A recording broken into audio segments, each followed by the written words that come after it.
কি রে, সবাই যে পরে চলে গেল, তোর যে এত দেরি হলো, কি হয়েছে? তোর মার সর্দি তো, তোর বাবার কি হয়েছে শুনি? কি বলিস, জ্বর আর সর্দি? তোর বাবা মা রাত জোটক নাকি? উফ, তোকে নিয়ে না আর পারা গেল না। আমার তোর চিন্তা চিন্তে ঘুম আসতেছে না, কিভাবে তোকে পাশ করাবো। ক লিখতে কলম ভাঙিস, খ লিখতে খড়ম, 4 বছর এক ক্লাসে, শুনলে মেজাজ গরম।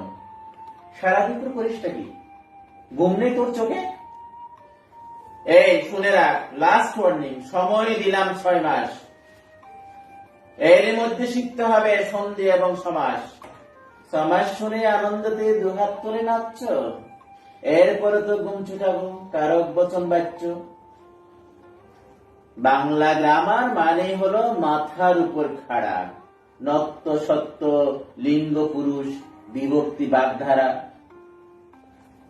পুজোর ছুটি 2 মাস যেন নষ্ট না হয় খেলায়, বলেও যেন না দেখি ফের মন দিয়েছ খেলায়। ব্যাপারটা কি? তাই দাঁড়িয়ে দেখছিস কি শুনি? ছুটে গিয়ে ব্যাকরণটা নিয়ে আয় তো এক্ষুনি। পাচ্ছিস না? দেখ, খুঁজে দেখ, এইটুকুন তো বাড়ি। বল দেখি তোর কবে থেকে বইয়ের সঙ্গে আড়ি? মিথ্যে মিথ্যে বকছো আমায়, ভাবছো আমি বোকা? আমার কি দোষ? বই তো কবে কেটেছে ওই পোকা। তোর বই ওই পোকা কেটেছে? এখন ওই পোকার দোষ হয়ে গেল সব, নিজে বলিস না। দেখা তো দেখি কেমনি ওই পোকা কেটেছে বই। কই কই দেখি, কোথায় বই ওই পোকা কেটেছে?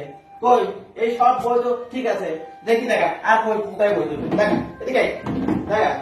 মাথাটা আজ গরম করে দিবি তুই আমাকে। ওই পোকা দোষ হয়ে গেল, নিজে বলিস না। কই দেখা দেখি, দেখা।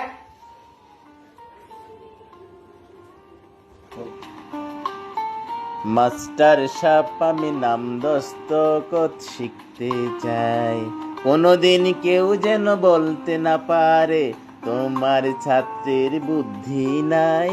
ও মাস্টার সাহেব, রহমত ভাই তোমায় নাম দস্তখত শেখাতে চাই, রহমত ভাই তোমায় নাম দস্তখত শেখাতে চাই, কোনোদিন কেউ যেন বলতে না পারে তোমার কোনো বিদ্যা নাই।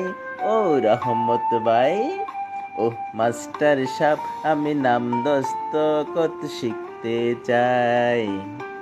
বিদ্যা বড় অমূল্য ধন, সবার চেয়ে দামি, তোমার কাছে পড়তে এসে জেনেছি তা আমি।